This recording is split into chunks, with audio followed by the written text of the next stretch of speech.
On Easter week, her husband abused and divorced her. A billionaire saw her, hugged her, and proposed.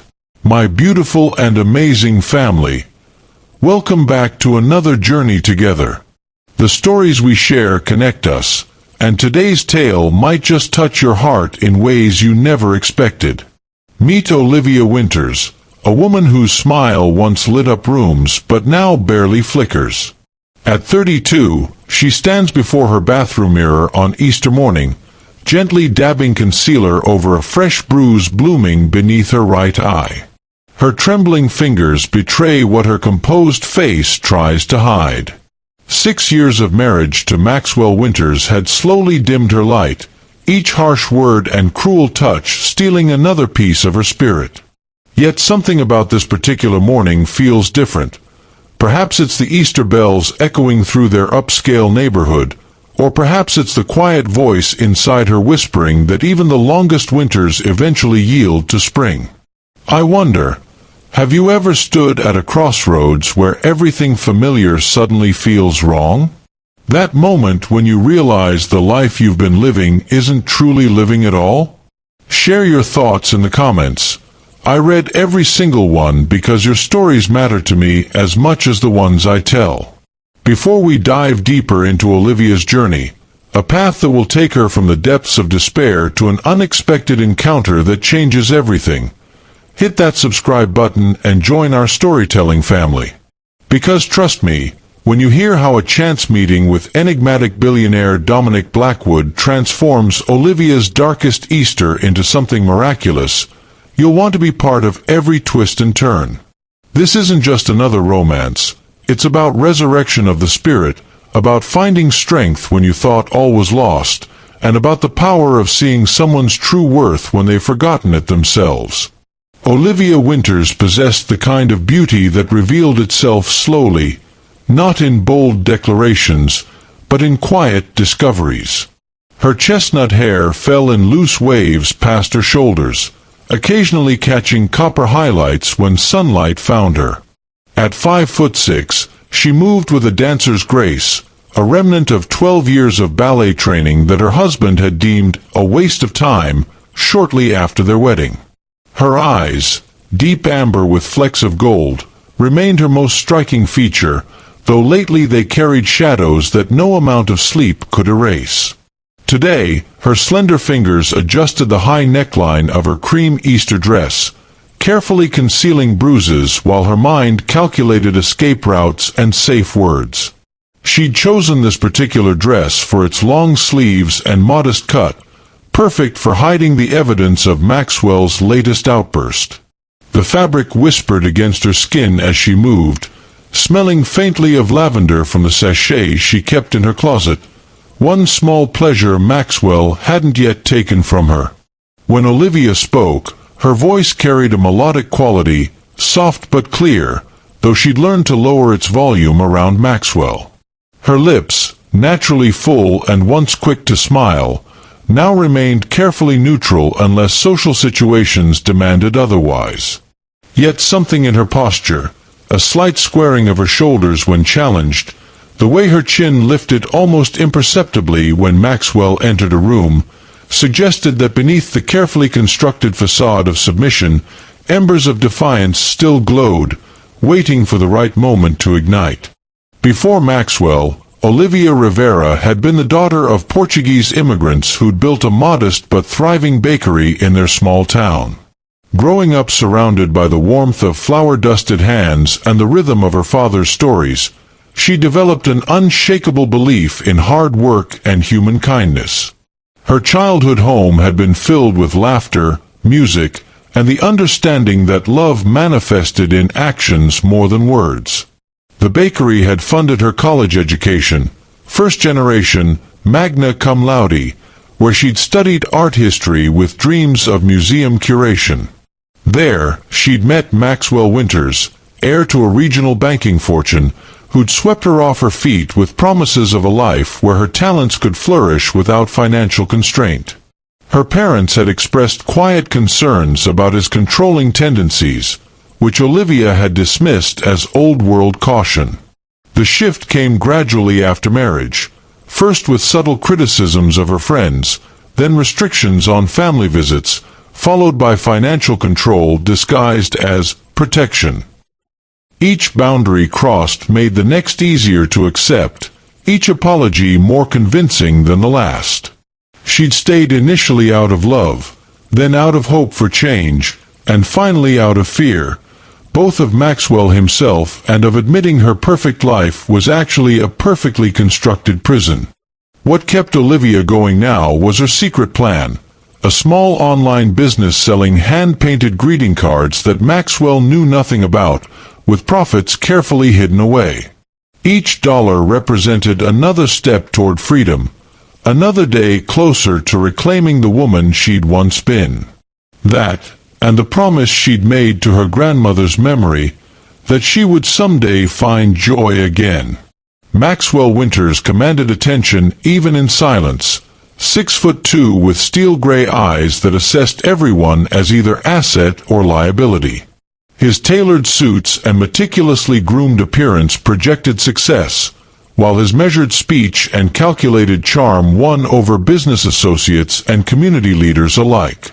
Behind closed doors, however, his face transformed into something primal when rage took hold, a transformation that still shocked Olivia despite its increasing frequency. Rose Martinez, Olivia's childhood friend and the only connection to her past that Maxwell tolerated, managed the local community center where Olivia occasionally volunteered. With her vibrant laugh and unapologetic honesty, Rose represented everything Olivia had once been. Though their interactions were limited to supervised public meetings, Rose's knowing glances and careful questions suggested she suspected the truth behind Olivia's fading spirit. The Winters housekeeper, Mrs. Eleanor Walsh, moved through their home with quiet efficiency, her 70-year-old eyes missing nothing while her thin lips rarely offered comment. She'd been with Maxwell's family for decades, her loyalty seemingly unquestionable, though Olivia had sometimes caught flashes of disapproval in the older woman's face when Maxwell spoke harshly. Then there was Pastor Michael Collins of Resurrection Episcopal, where the Winters attended each Sunday as befitted their social standing. His sermons on redemption and new beginnings often seemed directed at Olivia personally, though they'd never spoken beyond polite greetings. Something in his gentle demeanor suggested he might be an ally, if only she dared to seek help beyond the carefully maintained facade of her marriage. The Winters' three-story colonial home stood as the centerpiece of Oak Ridge Estates, its manicured lawn and heritage oak trees projecting established wealth and social prominence. Inside, cool gray walls displayed carefully curated artwork, all selected by Maxwell's decorator to impress guests rather than express personality. The formal living room, with its pristine white furniture and crystal accents, remained largely untouched except during Maxwell's business gatherings. Olivia found small sanctuary in the sunroom overlooking the eastern garden. Here, morning light spilled through floor-to-ceiling windows, warming terracotta tiles and illuminating her secret collection of art books hidden behind gardening manuals Maxwell never touched. The room's humidity from clustering potted ferns reminded her of her mother's greenhouse, becoming her only space for unsupervised tears or private phone calls. Their bedroom embodied their marriage's evolution, once a place of intimacy, now a stage for performance. The king-sized bed with its precise hospital corners and decorative pillows that Maxwell insisted remain undisturbed spoke of appearance over comfort. His closet, triple the size of hers, contained suits organized by color and season, while her more modest wardrobe had gradually shifted to higher necklines and longer sleeves. The community beyond their private gates buzzed with Easter preparations, pastel decorations adorning storefronts, children practicing for egg hunts in public parks, church bells calling the faithful to worship.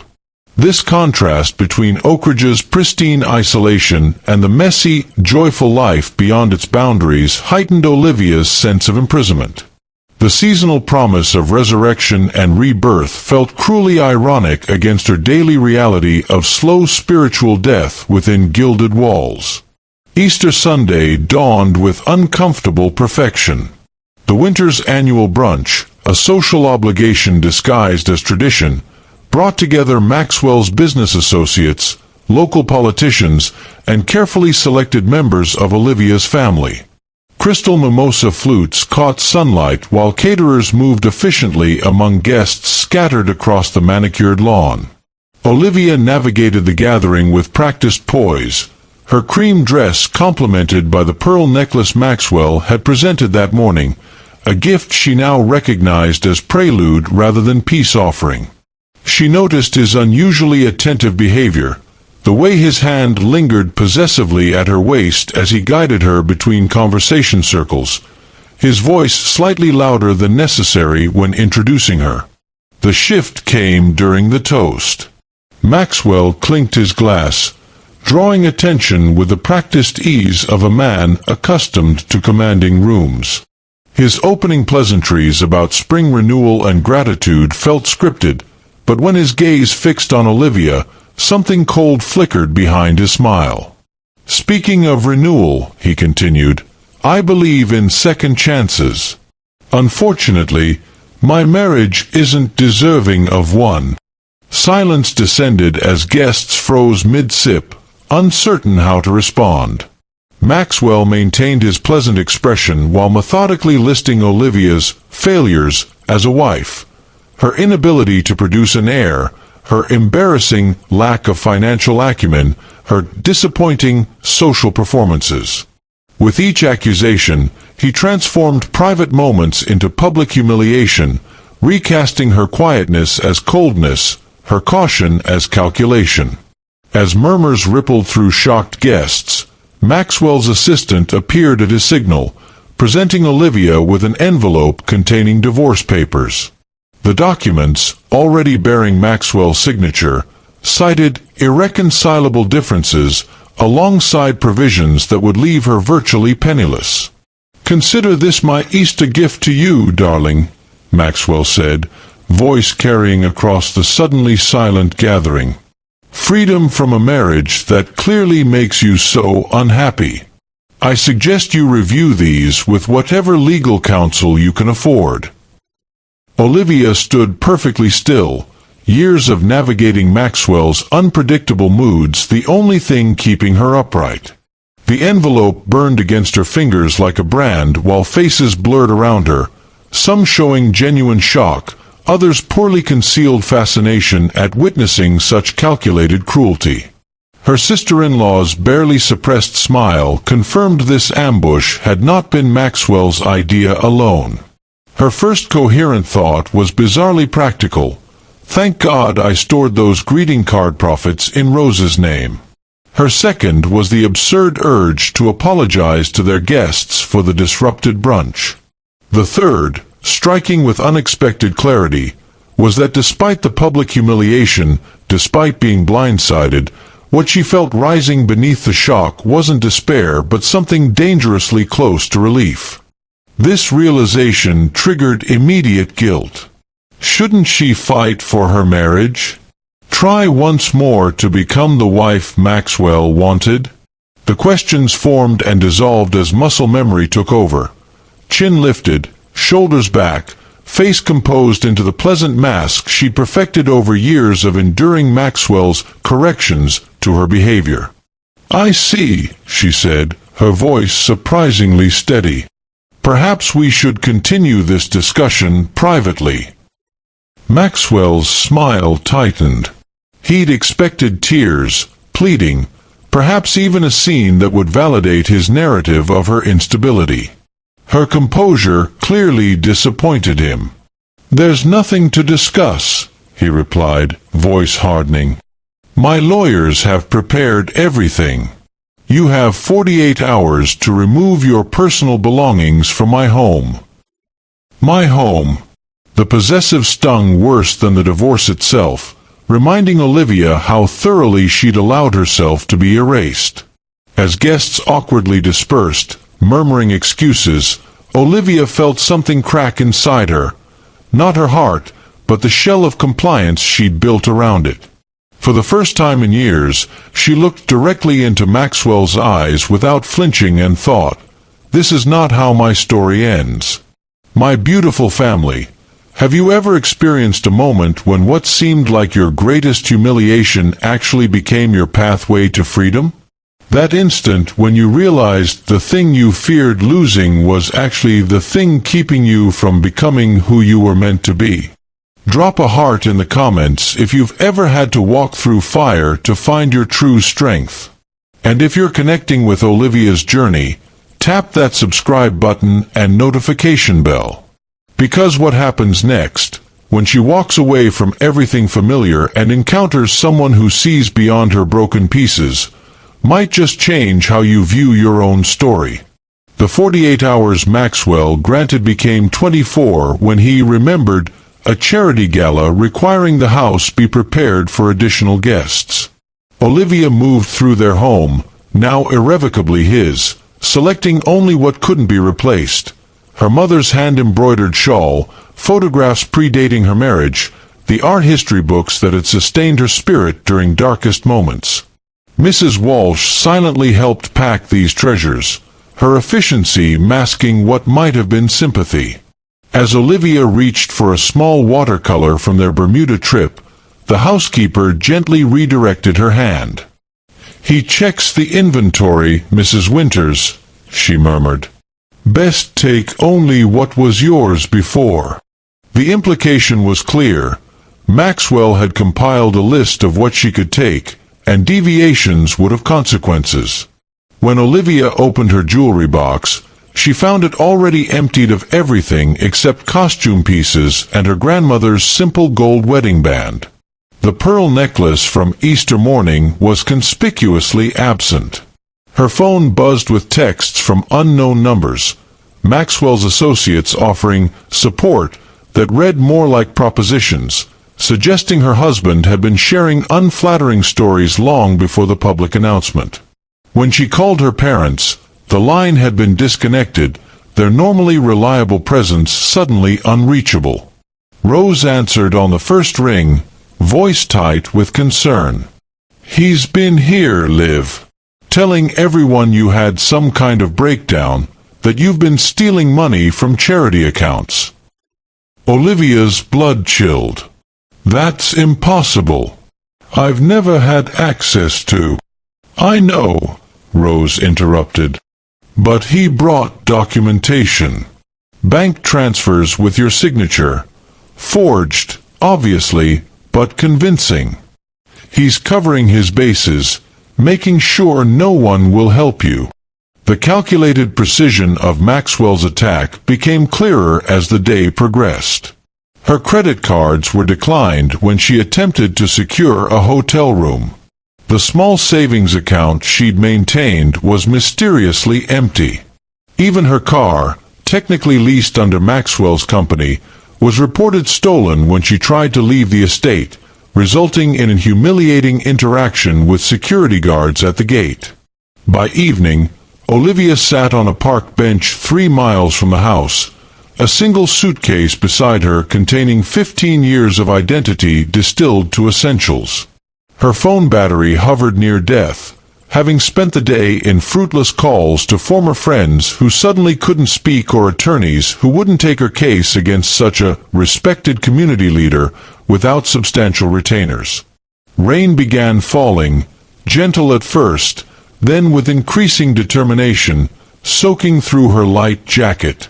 The park emptied as families sought shelter, leaving Olivia alone with the growing realization that Maxwell had orchestrated a complete extraction, not just from his life, but from the community where she'd spent her adult years. No money, no reputation, no support system. The perfect elimination of an inconvenient wife. As lightning illuminated the darkening park, Olivia finally allowed tears to come, not for the marriage she'd lost, but for the years she'd sacrificed to a man who had planned her disposal with the same methodical precision he applied to business acquisitions. She had become, in the most literal sense, a discarded asset. The rain intensified, matching Olivia's tears as darkness settled over the park. She didn't notice the sleek black Bentley that pulled alongside the curb, nor the tall figure who emerged with an umbrella until his shadow fell across her hunched form. "You'll catch pneumonia out here," a deep voice observed, surprisingly gentle despite its authority. Olivia looked up, blinking through rain-mixed tears at the stranger. Under the shelter of his extended umbrella stood Dominic Blackwood, a name she recognized from newspaper headlines and charity galas, though they'd never formally met. His presence in this neighborhood park seemed as improbable as finding a lion in a suburban backyard. "I'm fine," she managed, instinctively tightening her grip on her suitcase. Dominic's eyes, an unusual shade of amber that almost matched her own, took in her soaked clothes, the carefully packed suitcase, and the subtle bruising her rain-smeared makeup no longer concealed. "Clearly," he replied, a hint of wry understanding softening his words. "Just as I'm simply a concerned citizen who regularly drives through neighborhood parks during thunderstorms." When she didn't respond, he lowered himself onto the bench beside her, maintaining a respectful distance while extending the umbrella's protection. "I witnessed what happened at the Winters brunch today. I was delivering a donation check when Maxwell decided to perform his little power play." Olivia stiffened. "You were there." "Not as a guest," he clarified. "Maxwell doesn't invite people who've refused to do business with him." The implication hung between them as Dominic reached into his jacket, retrieving an envelope. "What Maxwell doesn't know is that I've spent 6 months investigating his banking practices after one of my foundations was almost defrauded. Inside this envelope is evidence that the financial crimes he's currently framing you for were actually committed by him, including his systematic emptying of your personal accounts over the past 3 years. Olivia stared at the envelope, emotions cascading through her in disorienting waves. Vindication came first, sharp and clarifying, followed immediately by bone-deep rage that almost stole her breath.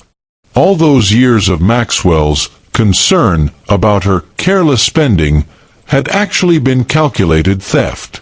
Every accusation of financial incompetence had been deliberate gaslighting to conceal his own crimes. "Why?" she whispered, the question encompassing both Maxwell's betrayal and this stranger's unexpected intervention. "Why did he do it?"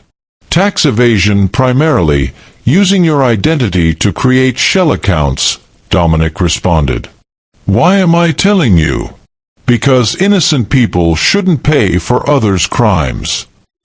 Something in his expression, a flicker of personal understanding beneath professional detachment, suggested his motivation ran deeper than justice alone. When Olivia made no move to take the envelope, Dominic gently placed it in her lap. "This gives you options," he said simply. The weight of those words broke something free inside her. Options. Such a simple concept that had become utterly foreign in her controlled existence. Not salvation offered by a white knight, but tools to forge her own path. Tears came again, but different now, not of despair but of something dangerously close to hope, fragile and unexpected as crocuses pushing through snow. As Olivia weighed the envelope in her hands, Dominic's phone chimed with an urgent text. His expression darkened as he read the message. "Your situation has just become more complicated," he said, showing her the screen. "Maxwell has filed a police report claiming you've stolen sensitive financial documents. There's an officer en route to this location now." Olivia's momentary hope crumbled. "How would he know where I am?" "The tracking software on your phone," Dominic replied. "Standard procedure for controlling partners." The revelation that even her physical movements had been monitored sent ice through Olivia's veins.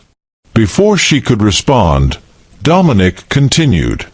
I can offer you temporary sanctuary at my estate while you review those documents and decide your next steps. My legal team is at your disposal, should you choose to use them. He stood, extending his hand. Or I can call you a cab to any destination of your choice. The decision is entirely yours. Headlights swept the park entrance as a police cruiser turned into the circular drive. Olivia stood, gripping her suitcase with one hand while the other still clutched the envelope containing her possible salvation. Two paths diverged before her: trust this enigmatic stranger or face Maxwell's latest manipulation alone. Either choice required a courage she wasn't sure she possessed. I'll go with you, Olivia decided, the approaching police lights leaving little room for deliberation. Within moments, they were inside Dominic's Bentley, gliding away from the park as the police cruiser pulled in behind them. Blackwood Estate materialized from the stormy night like something from another era, a sprawling stone manor set against rolling hills, its windows glowing amber against the darkness.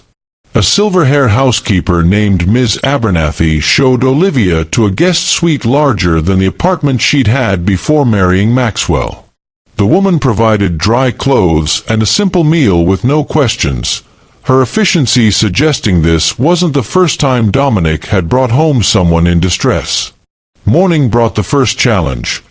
Maxwell had frozen every account bearing Olivia's name and filed an emergency restraining order against her, claiming she was mentally unstable and had threatened him. The local newspaper featured a heartfelt interview where Maxwell expressed concern for his troubled wife and offered a reward for information leading to her safe return.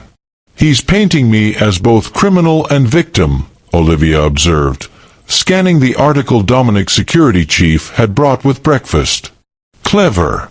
If I appear publicly, I'm violating the restraining order. If I stay hidden, it confirms I'm either dangerous or being held against my will. Dominic nodded grimly. Maxwell's playing multiple angles. My sources say he's also accelerated a merger that was contingent on his family status. Apparently, his potential partners value traditional family structures. The Abramson Group, Olivia said, surprising Dominic with her knowledge. I overheard negotiations during his last dinner party.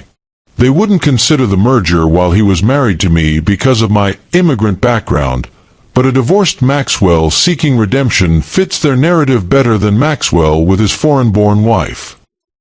The second challenge came when Rose was fired from the community center after suggesting publicly that Maxwell's claims about Olivia seemed suspicious. By noon, Olivia's parents called from Portugal. They hadn't disconnected their phone. Maxwell had rerouted their number to a deadline. Their worry was palpable, intensified by rumors that had somehow reached even their small coastal town. He's systematically isolating you, Dominic observed, making sure anyone who might support you faces consequences. The third and most alarming challenge arrived with Dominic's attorney, who brought news that Maxwell had filed documents claiming Olivia had stolen proprietary financial information before disappearing. The penalty, if proven, carried jail time. He's getting desperate, Dominic said, reviewing the filings. These accusations directly contradict his concerned husband narrative. Or they complement it perfectly, Olivia countered. Mentally unstable wife steals sensitive documents during breakdown. It explains any incriminating information that might surface while positioning him as the victim. As the week progressed, Maxwell's tactics escalated. Olivia's few remaining friends received anonymous emails containing manufactured evidence of her supposed affairs. Her former art history professor, who'd been planning to offer her a research position, received documentation of plagiarism she'd never committed. Even Dominic wasn't immune, Regulatory investigations into his charitable foundations suddenly accelerated, with anonymous tips suggesting financial irregularities. "He's remarkably thorough," Dominic noted without humor, reviewing the mounting attacks over dinner in his study. "He must have been planning this for months." The most disturbing development came on Maundy Thursday when Ms. Abernathy discovered a sophisticated tracking device attached to Dominic's car, suggesting someone had followed them from the park and now knew Olivia's location. Security footage revealed a figure in groundskeeping attire who'd never been employed by the estate. "We're not just dealing with Maxwell anymore," Dominic's security chief explained. "He's hired professionals." That night, unable to sleep, Olivia found herself in Dominic's library, surrounded by first editions and the comforting scent of leather bindings. She hadn't expected to find him there, nursing a glass of whiskey while rain lashed against leaded windows. "I should leave," she said without preamble. "You've done enough, and Maxwell's vendetta is now affecting your business." Dominic studied her for a long moment. "Is that what you want, or what you think you should want?" The question, simple yet profound, caught her off guard. What did she want? For so long, her desires had been subsumed by Maxwell's expectations, her own voice silenced by his demands. "I want—" she began, then faltered. "I want to stop being afraid. I want one day where I don't flinch at loud noises or apologize for existing. I want to remember who I was before he convinced me that person wasn't good enough." Dominic set his glass aside. "I understand that better than you might think." Something in his tone invited question, and Olivia found herself asking, "How could you possibly understand?" "My father was Maxwell Winters with a different name and twice the wealth," he replied, rolling up his sleeve to reveal a jagged scar running from wrist to elbow. "Jonathan Blackwood believed appearances mattered more than people. When I was 16 and brought home a less-than-perfect report card, he demonstrated his disappointment with a crystal paperweight." The revelation shifted something between them, an unexpected bridge of shared experience that transformed Dominic from enigmatic benefactor to someone who genuinely understood her fear. "How did you escape?" she asked. "My grandfather intervened, gave me a choice my mother never had." His expression softened with memory. "He told me, 'Your father can control your circumstances, but only if you give him permission to control your spirit.'" Olivia absorbed his words, recognizing their truth. Maxwell had controlled her circumstances, but somewhere in the park that night, drenched and desperate, she'd reclaimed her spirit. "What happened to your father?" she asked. "He died believing I'd forgiven him," Dominic answered, surprising her. "I let him think that because I needed to forgive him, not for his sake, but for mine. Carrying hatred was keeping me bound to him more surely than any inheritance." The wisdom in his words resonated through Olivia's carefully constructed defenses, touching something she'd thought Maxwell had destroyed, her capacity to hope for healing beyond mere survival. "My beautiful family, can you feel the connection forming between these wounded souls? Sometimes our deepest pain becomes the very language that helps us understand each other when all other words fail." If you've ever found unexpected understanding from someone who's walked a similar path, drop a love in the comments. And if you're invested in Olivia's journey toward reclaiming her power, make sure you've hit that subscribe button and notification bell. Because the revelation coming next, the truth behind Maxwell's sudden divorce and the real reason Dominic Blackwood has risked everything to help a stranger, will change everything you thought you knew about this story. As dawn broke on Good Friday, Dominic's security chief burst into the breakfast room, tablet in hand. "You need to see this," he said, placing it before them. The screen showed security footage from Maxwell's office, dated 3 months earlier. In it, Maxwell met with a gray-haired man whose face made Dominic go instantly rigid. "That's impossible," he whispered. "He's dead." On screen, the older man handed Maxwell a folder. When Maxwell opened it, his expression transformed from skepticism to shock as he examined photos that, even on the grainy footage, clearly showed Olivia and Dominic together. Photos from before they'd ever met. "Photoshopped," Olivia whispered, staring at the impossible images. The photos showed her and Dominic in various settings: a cafe in Paris, a gallery opening in New York, walking through Central Park, all places she'd visited with Maxwell, now digitally altered to replace her husband with Dominic. "Not just photoshopped," Dominic replied, his voice unnaturally calm. "Those are surveillance photos. Someone followed you for months, documenting your movements, then edited me into them." The security chief enhanced the footage, focusing on the gray-haired man. "Jonathan Blackwood died 3 years ago in a boating accident," he explained to Olivia. "Or rather, his death was confirmed after his yacht exploded off the coast of Monaco. No body was ever recovered." "He's alive," Dominic stated flatly, "and working with Maxwell." The pieces assembled in Olivia's mind with terrible clarity. "This was never about me," she realized. "Maxwell's divorce, the public humiliation, the financial frame-up, it was all to draw you out." Dominic nodded grimly.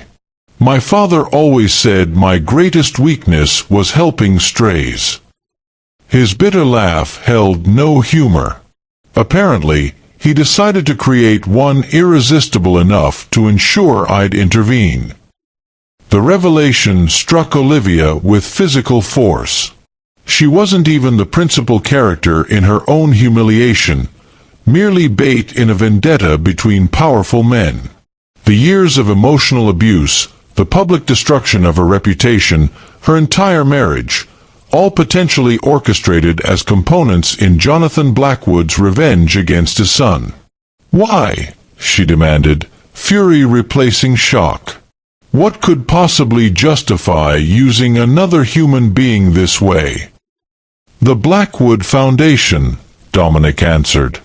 "After I discovered my father's offshore accounts and tax evasion schemes, I threatened to expose him unless he transferred majority control of the family holdings to my charitable foundation. He chose apparent death over public disgrace." His knuckles whitened around his coffee cup. "Now he wants it back." The library door crashed open as armed security rushed in. "Perimeter breach," the lead officer reported. "Multiple vehicles approaching from the East Road." On the security monitors, 3 black SUVs pushed through the estate gates, followed by 2 police cruisers with flashing lights. Maxwell emerged from the lead vehicle, accompanied by a silver-haired man who moved with chilling confidence despite his age. "They're here for the foundation documents," Dominic realized, "and to eliminate both of us as witnesses." As security scrambled to defensive positions, Olivia felt a strange calm descend.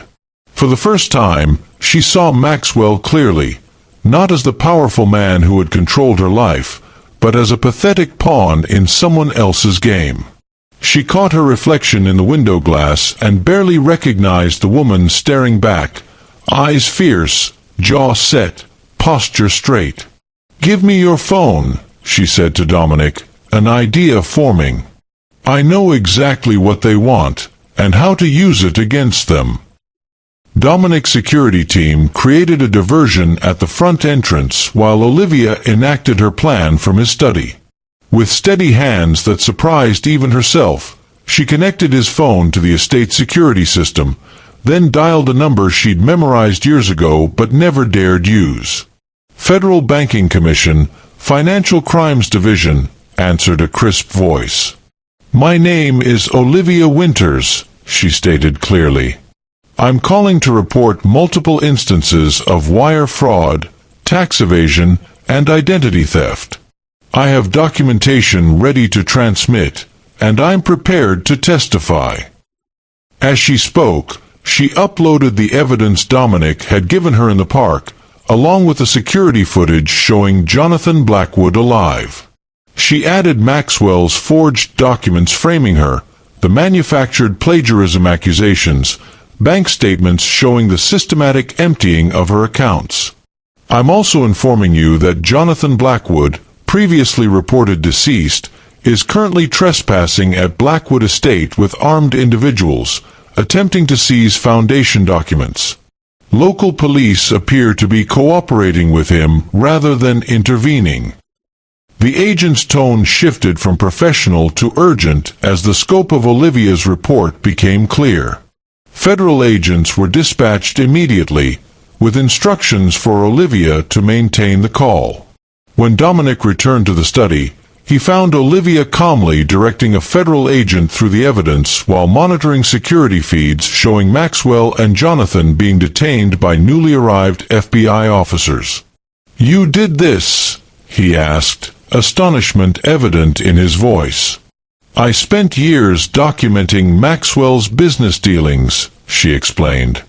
"Initially for self-protection, later because I suspected illegal activity.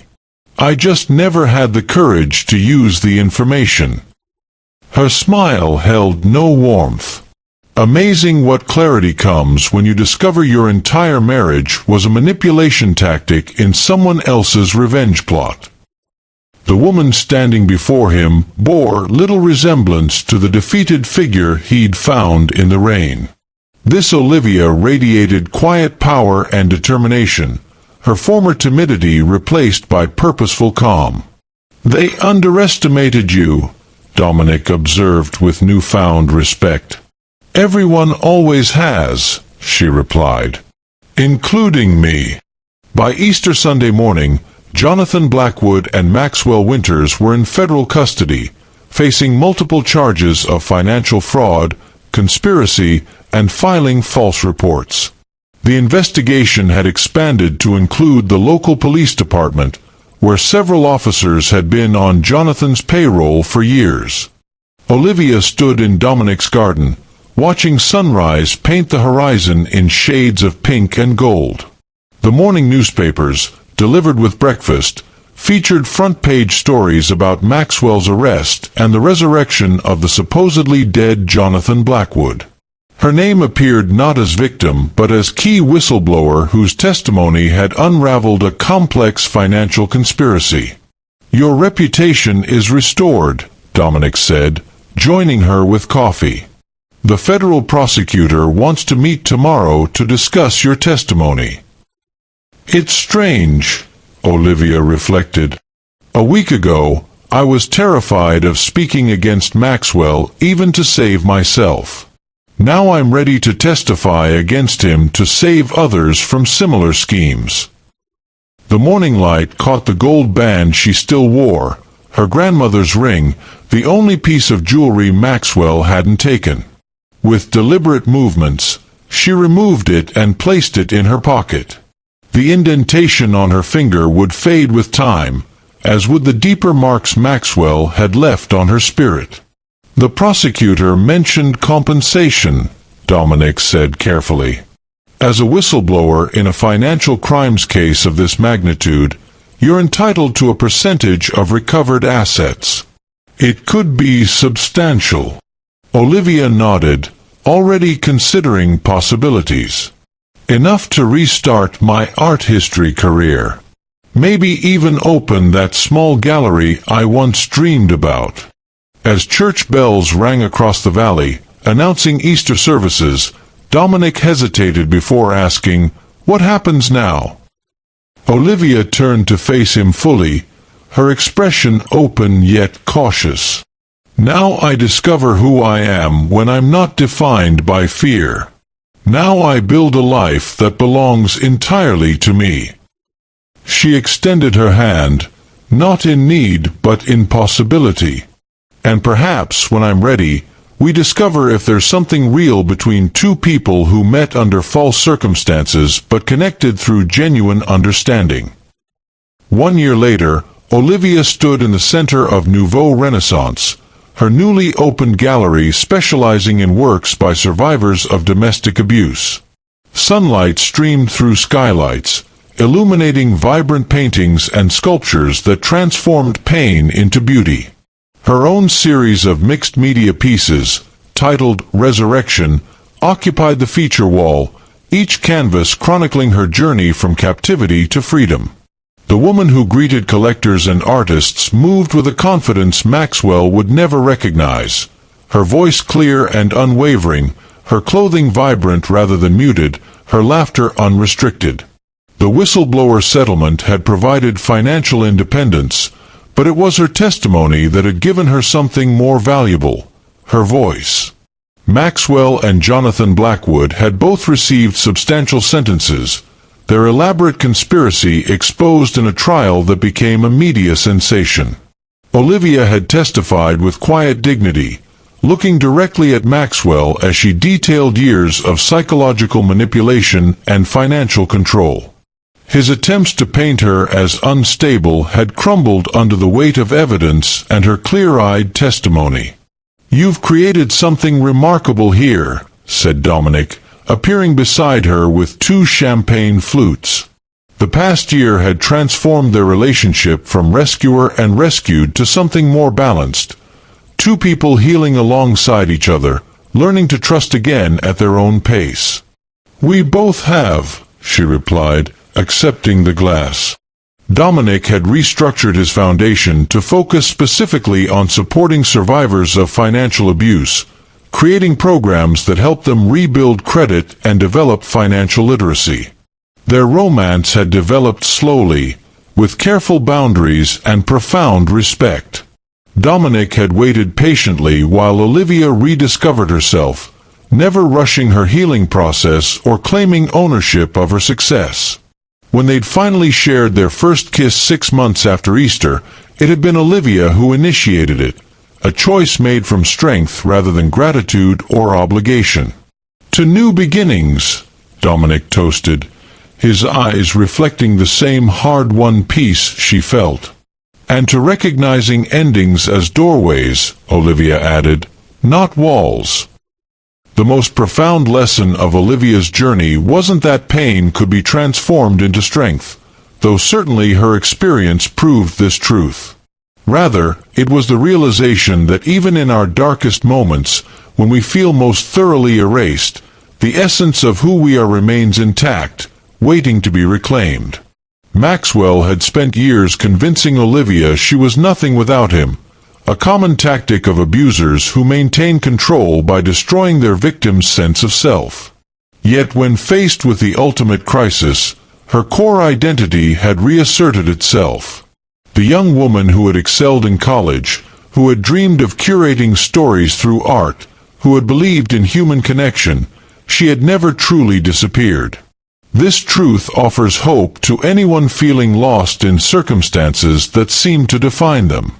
Whether trapped in toxic relationships, unfulfilling careers, or patterns of self-doubt, we are always more than our current situation. Our authentic selves remain, sometimes buried beneath layers of others' expectations or our own fears, but always accessible when we find the courage to dig deeply enough. Renewal isn't about becoming someone new. It's about remembering who we've always been beneath the identities others have assigned us, and claiming the authority to define ourselves. My beautiful family, I share Olivia's story because I know many of you have experienced your own versions of erasure. Perhaps not through an abusive marriage, but through relationships, jobs, or social expectations that slowly convinced you to make yourself smaller, quieter, less authentic. Some of you have lost yourselves in caring for others, setting aside your dreams as selfish or impractical. Others have adapted to environments that punished your natural gifts while rewarding traits that feel foreign to your spirit. Many have internalized criticism until outside voices became your own inner dialogue. I see you questioning whether you'll ever find your way back to the person you once were, that version of yourself who dreamed boldly, loved openly, and moved through the world with confidence rather than caution. Olivia's journey reminds us that reclaiming our authentic selves isn't a single dramatic moment but a series of small choices, each one an act of courage, each one bringing us closer to wholeness. The path isn't linear.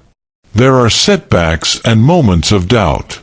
But with each step toward authenticity, we create the possibility for joy that once seemed permanently beyond our reach. Your resurrection story is waiting to be written. It begins the moment you decide you're worth fighting for. If Olivia's journey has touched something deep within you, a recognition of your own strength, or perhaps the first stirrings of hope that transformation is possible, I invite you to join our storytelling family permanently. Subscribe now and become part of a community that believes in the power of stories to heal, inspire, and connect us across our different experiences. In the comments below, share one small act of reclamation you're committed to this week. It might be wearing a color you love but were told wasn't flattering, speaking up in a meeting when you'd normally stay silent, or simply standing before a mirror and saying words of kindness to your reflection. Let's create a tapestry of courage together, each thread strengthening the whole. For those walking through their darkest Easter Saturday right now, that space between loss and resurrection, know that you're not alone. Your story isn't over.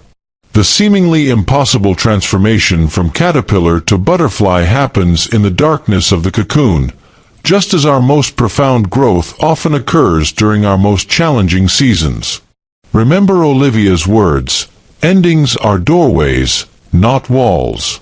And sometimes, what feels like the end of everything is actually the first chapter of the story you were always meant to live.